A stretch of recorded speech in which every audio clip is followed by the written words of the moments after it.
Friends, ഞാനിന്ന് north ഇന്ത്യയിലുള്ള എൻ്റെ ഒരു എക്സ്പീരിയൻസാണ്. നോർത്ത് ഇന്ത്യയിൽ ഞാൻ താമസിക്കുന്ന സമയത്ത്, മുംബൈയിൽ ഞാൻ താമസിക്കുന്ന സമയത്തുള്ള ഒരു എക്സ്പീരിയൻസാണ് നിങ്ങളുമായി ഷെയർ ചെയ്യാൻ ആഗ്രഹിക്കുന്നത് കേട്ടോ. അപ്പോൾ ആ എക്സ്പീരിയൻസ് എന്താണെന്ന് വെച്ചാൽ ഒരു സ്ട്രെസ് റിലേറ്റഡ് ആയിട്ടുള്ള ഒരു വ്യക്തിപരമായ അനുഭവമാണ്. അപ്പോൾ ഞാനിങ്ങനെ സ്കൂളിലൊക്കെ പഠിപ്പിച്ചുകൊണ്ടിരിക്കുന്ന കാലഘട്ടം കൂടിയാണത്. ഇപ്പോഴും പഠിപ്പിക്കുന്നുണ്ട്. അന്ന് അവിടെ ആയിരുന്നല്ലോ, മുംബൈയിലായിരുന്നു. അപ്പോൾ എനിക്ക് എന്തോ ഇങ്ങനെ ത്രോട്ടിൽ വന്ന് തൊണ്ടയിൽ എന്തോ ഒന്ന് കുടുങ്ങിയിരിക്കുന്ന പോലുള്ള ഒരു ഫീലിംഗ് വന്നു. അപ്പോൾ അതിങ്ങനെ ആദ്യമൊക്കെ വെറുതെ കൊണ്ട് നടന്നു. പിന്നീട് എന്തൊക്കെ ചെയ്തിട്ടും അത് പോകുന്നില്ല. അത് നമ്മൾ എവിടെ പോയാലും ആ ഫീലിംഗ് ഇങ്ങനെ നമ്മൾ ഒറ്റയ്ക്ക് ഇരിക്കുമ്പോൾ കൂടുതൽ നമുക്കത് ഫീൽ ചെയ്യും. നമ്മൾ കുറച്ച് ആൾക്കാരെ കൂടെ ഇരിക്കുമ്പോൾ നമുക്കത് ഫീൽ ചെയ്യില്ല, പക്ഷേ നമ്മൾ ഒറ്റയ്ക്ക് ഇരിക്കുമ്പോൾ നമുക്കത് നന്നായിട്ട് ഫീൽ ചെയ്യും. അപ്പോൾ ഞാൻ അടുത്തുള്ള പല ENT ഹോസ്പിറ്റൽസിലൊക്കെ കാണിച്ചപ്പോൾ എല്ലാ റിപ്പോർട്ട്സും എടുത്തു. സ്കാൻ, എക്സ്റേ അതെല്ലാം എടുത്തു കഴിഞ്ഞപ്പോൾ ഡോക്ടർ പറഞ്ഞു, യാതൊരു വിധമായ പ്രോബ്ലവും നമുക്ക് ഇത് കണ്ടിട്ട് ഫീൽ ചെയ്യുന്നില്ല, നിങ്ങൾ ഓക്കെ ആണെന്നാണ് പറഞ്ഞത്. പക്ഷെ ഞാൻ ഇതിൽ സാറ്റിസ്ഫൈഡ് ആയില്ല. കാരണം എന്ന് വെച്ചാൽ എനിക്ക് ഈ ഫീലിംഗ് ഇങ്ങനെ തന്നെ ഇരിക്കുകയാണ്, കണ്ടിന്യൂ ചെയ്യുകയാണ്. അപ്പോൾ ഇതിനൊരു മാറ്റം വരണമല്ലോ. അപ്പോൾ മാത്രമല്ല, എൻ്റെ മനസ്സിൽ ഞാൻ അറിയാതെ ഒരു ഫീലിംഗ്, ഇനി ഒരുപാട് നാളൊന്നും ഞാൻ ജീവിച്ചിരിക്കാൻ പോകുന്നില്ല. നമ്മൾ പറയുന്നില്ലേ മരണഭയം എന്ന് പറയുന്ന ആ ഒരു ഭയം, അത് പറഞ്ഞു കേട്ടിട്ടേ ഉള്ളൂ. പക്ഷെ നമ്മൾ ഇതുവരെ ഞാനത് എക്സ്പീരിയൻസ് ചെയ്തിട്ടില്ല. അപ്പോൾ ഞാൻ വിചാരിച്ച എന്താണ്, അപ്പോൾ ഇപ്പോൾ ഇതുവരെയൊക്കെ എല്ലാം നമ്മൾ മനസ്സിലാക്കിയല്ലോ. അപ്പോൾ ഈ തൊണ്ടയിൽ ഇങ്ങനെ വന്നിരിക്കുന്ന ഇവരാരും കണ്ടുപിടിക്കാത്തത് കൊണ്ടാണ് എനിക്ക് എന്തോ ഒരു അസുഖമുണ്ട്, തീർച്ചയായും എനിക്ക് ഇതെന്തോ ഒരു അസുഖമാണ് എന്നുള്ളത്.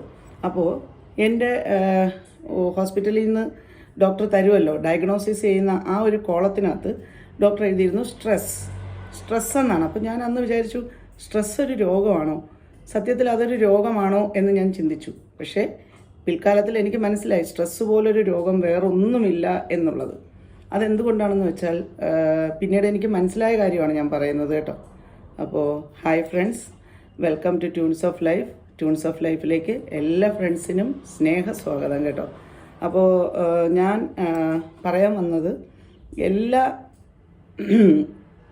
എല്ലാ ഹോസ്പിറ്റലുകാരും നിങ്ങൾക്കൊരു അസുഖവും ഇല്ല എന്ന് പറയുമ്പോഴും ഞാൻ വീണ്ടും ഇത് തന്നെ ഫീൽ ചെയ്തുകൊണ്ടിരിക്കുകയാണ്. അപ്പോൾ എനിക്ക് തോന്നുന്നു ഇനി ഞാൻ ഒരുപാട് നാളൊന്നും ജീവിച്ചിരിക്കില്ല എന്നൊരു ഫീലിംഗ് കൂടെ, ഒരു മരണഭയവും കൂടെ എന്നെ ഒറ്റയ്ക്കിരിക്കുമ്പോൾ. അന്ന് എൻ്റെ മോൻ ചെറുതാണ്. അപ്പോൾ ഞാൻ ഇങ്ങനെ ആലോചിക്കുകയാണ്, അയ്യോ എനിക്കെന്തെങ്കിലും വന്നു കഴിഞ്ഞാൽ പിന്നെ എൻ്റെ മോൻ ചെറുതാണല്ലോ, അപ്പോൾ ഞാൻ എന്ത് ചെയ്യും എന്നൊക്കെയുള്ള രീതിയിലുള്ള തിങ്കിങ് ആണ്. അപ്പോൾ ഞാൻ അടുത്തുള്ള ഒരു മഹാദേവൻ്റെ ക്ഷേത്രത്തിൽ എല്ലാ പ്രാവശ്യവും പോകാറുണ്ടായിരുന്നു. എല്ലാ മൺഡേ ഈവനിങ്ങും പോകാറുണ്ട്. അപ്പം അവിടുത്തെ പൂജാരിയോട് ഇക്കാര്യം ഞാൻ സംസാരിച്ചപ്പോൾ പൂജാരി എന്നോട് പറഞ്ഞു, ഓക്കെ, ഒരു കാര്യം ചെയ്യും, ഇവിടെ ഒരു ഗുരു ഭഗവാന്റെ ഒരു ചെറിയ അമ്പലമുണ്ട്, അവിടെ 7 വ്യാഴാഴ്ച പോകണം. 7 വ്യാഴാഴ്ച പോവുക, എന്നിട്ട് തൊഴുത് പ്രാർത്ഥിച്ചു വരിക.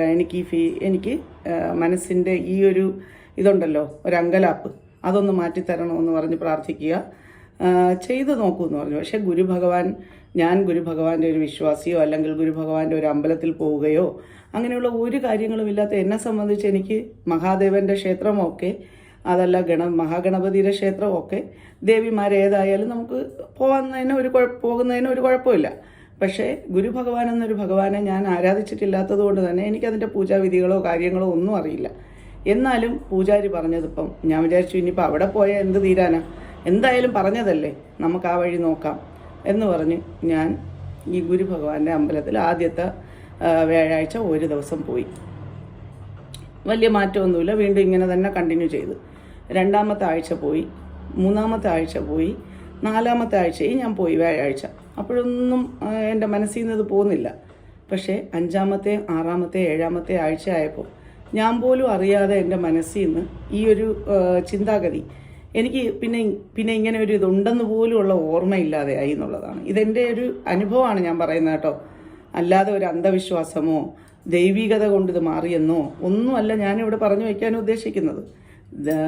തിരുമേനി, ആ ക്ഷേത്രത്തിൻ്റെ തിരുമേനി എന്നോട് പറഞ്ഞത് പ്രകാരം ഞാൻ ഈ ക്ഷേത്രത്തിൽ കോൺസെൻട്രേഷനോടുകൂടി എന്നിൽ തന്നെ കോൺസെൻട്രേറ്റ് ചെയ്ത് എനിക്ക് ഉണ്ടായ ഈ ബുദ്ധിമുട്ട് മാറണം എന്നുള്ള എൻ്റെ ആ ഉറച്ച കോൺസെൻട്രേഷൻ, ഞാൻ വേറെ ഒന്നും ചിന്തിക്കുന്നില്ല, എനിക്കിതൊന്ന് മാറിക്കിട്ടിയാൽ മതി എന്നുള്ള എൻ്റെ മനസ്സിൻ്റെ ആ ഒരു കോൺസെൻട്രേഷൻ, അതിൽ എന്നിലേക്ക് മാത്രം ഞാൻ ശ്രദ്ധിക്കാൻ തുടങ്ങി എന്നുള്ളതാണ്. രാവിലെ കുളിച്ച് എങ്ങനെയായാലും ഒരു വ്യാഴാഴ്ചയ്ക്ക് വേണ്ടി കാത്തിരുന്ന് ആ വ്യാഴാഴ്ച തന്നെ അമ്പലത്തിലേക്ക് പോയി. ഞാൻ അറിഞ്ഞോ, ഭഗവാന്റെ കൃപയും ഉണ്ട്, ഇല്ലയെന്ന് ഞാൻ പറയുന്നില്ല. പക്ഷേ ഞാൻ എനിക്ക് വേണ്ടി കുറച്ച് എഫേർട്ട് ഇട്ടു ആ സമയത്ത്.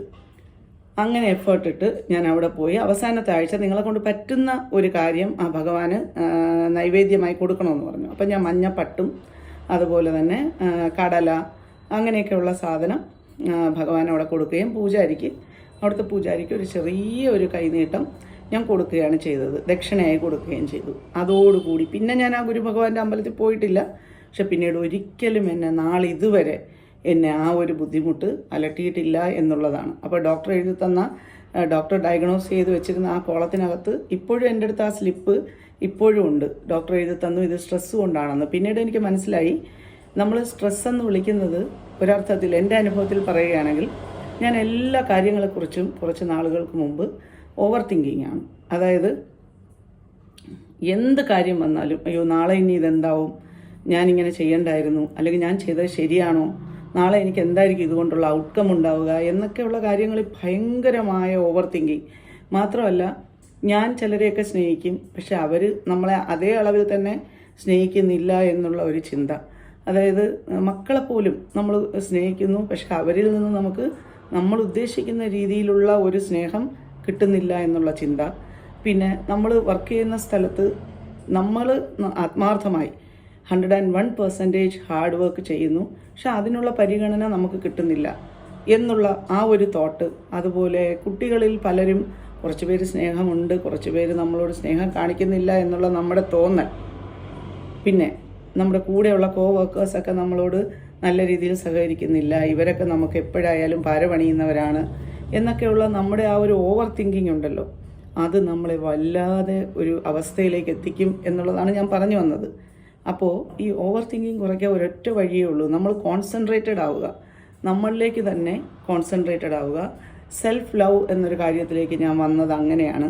അതായത് നമ്മളെ കാര്യങ്ങൾ കൂടുതൽ ശ്രദ്ധിക്കുകയും നമ്മളൊരു ഇമ്പോർട്ടൻറ്റ് പേഴ്സൺ ആണ്, നമുക്കൊരു വാല്യൂ ഉണ്ട് എന്നുള്ളത് നമ്മൾ മനസ്സിലാക്കുകയും ആ രീതിക്ക് നമ്മുടെ കാര്യങ്ങളെ ചിട്ടപ്പെടുത്തുകയും ചെയ്താൽ മാത്രമേ നമുക്ക് ഈ പറഞ്ഞ സ്ട്രെസ്, ടെൻഷൻസ് അതിൽ നിന്നൊക്കെ ഒരു പരിധി വരെയെങ്കിലും മാറി നിൽക്കാൻ കഴിയുകയുള്ളൂ എന്നാണ് ഞാൻ പറഞ്ഞു വന്നതിൻ്റെ അർത്ഥം. അപ്പം അതിനു മുമ്പുള്ള എൻ്റെ ആ ഒരു കാലഘട്ടം എന്ന് പറയുന്നത് മൊത്തം വറീസാണ്. എപ്പം നോക്കിയാലും എനിക്ക് വിഷമമേ ഉള്ളൂ. കാരണം ഞാൻ ഉദ്ദേശിക്കുന്നത് പോലെ അല്ല കാര്യങ്ങൾ നടക്കുന്നത് എന്നുള്ള എൻ്റെ തോന്നൽ, മനസ്സിലായില്ലേ? അപ്പോൾ അത് നമ്മളിൽ പലർക്കും ഉണ്ടായിരിക്കും അല്ലേ? അപ്പോൾ ഇതൊരു മോട്ടിവേഷൻ ആണെന്നോ ഇൻസ്പിറേഷൻ ആണെന്നോ ഒന്നും ഞാൻ പറയുന്നില്ല, എൻ്റെ ഒരു എക്സ്പീരിയൻസ് ആണ് ഞാൻ നിങ്ങളോട് ഷെയർ ചെയ്തത്. അപ്പോൾ മരണഭയം എന്നൊരു ഭയം, ജനിച്ചാൽ ഒരിക്കൽ മരിക്കണം എന്നുള്ളത് ഒരു യാഥാർത്ഥ്യമാണ്, ഒരു റിയാലിറ്റിയാണ്. പക്ഷേ നമുക്കാർക്കും നമ്മളെപ്പം മരിക്കുമെന്നോ ഒന്നും നമുക്കറിയാത്തത് കൊണ്ട് നമ്മൾ വളരെ ഹാപ്പി ആയിട്ട് ഓരോ ദിവസവും പോകുന്നുണ്ടല്ലേ. അതിന് പകരം അയ്യോ ഞാൻ ഇപ്പം മരിച്ചു പോകൂ, അപ്പോൾ മരണഭയം എന്നൊരു കാര്യമുണ്ട്, അതെനിക്കുണ്ടായിട്ടുണ്ട്, അതുകൊണ്ടാണ് ഞാൻ പറഞ്ഞത്. അപ്പോൾ അതിനെ നമ്മൾ ഭയക്കേണ്ട ഒരു കാര്യമല്ല, അതൊരു റിയാലിറ്റിയാണ് എന്ന് മനസ്സിലാക്കി നമ്മുടെ ജീവിതം ഓരോ നിമിഷവും സന്തോഷപൂർണ്ണമാക്കണമെങ്കിൽ നമ്മൾ നമുക്ക് വേണ്ടി കൂടുതൽ എഫേർട്ട് ഇടണം എന്നാണ് ഞാൻ പറഞ്ഞു വന്നതിൻ്റെ കാര്യം. അപ്പോൾ ഇത്രയും ഞാൻ പറഞ്ഞു വന്നത്, നിങ്ങളിൽ ആരെങ്കിലും ഒരാൾ ഇത്തരത്തിലുള്ള വിഷമതകളിൽ കൂടി കടന്നു പോയിട്ടുണ്ടെങ്കിൽ അത് കമൻസിൽ അറിയിക്കണം. അതുപോലെ എല്ലാ ഫ്രണ്ട്സും എന്നെ ഇതുവരെ സപ്പോർട്ട് ചെയ്തതിന് ഞാൻ നന്ദി പറയുകയാണ്. അതുപോലെ നിങ്ങളുടെ ഓരോ ലൈക്കും ഓരോ കമൻറ്റും എനിക്ക് അത്രയും വിലപ്പെട്ടതാണ്. കാരണം ഒരാൾ ഒരു ലൈക്ക് ചെയ്യുമ്പോൾ അല്ലെങ്കിൽ കമൻറ്റ് ചെയ്യുമ്പോൾ ആ വ്യക്തിയുടെ മനസ്സും ആ വ്യക്തിയുടെ സമയവുമാണ് നമുക്ക് വേണ്ടി ചിലവാക്കുന്നത്. അപ്പോൾ അതൊരു ഏറ്റവും വലിയ കാര്യമായി ഞാൻ കണക്കാക്കുന്നു. അപ്പോൾ എല്ലാവരും വീഡിയോ ഇഷ്ടപ്പെടുകയാണെങ്കിൽ എല്ലാവരും ഒരു ലൈക്ക് ചെയ്യാനും കമൻറ്റ് ചെയ്യാനും മറന്നു പോകരുത്. അപ്പോൾ thank you, see you all, love you all.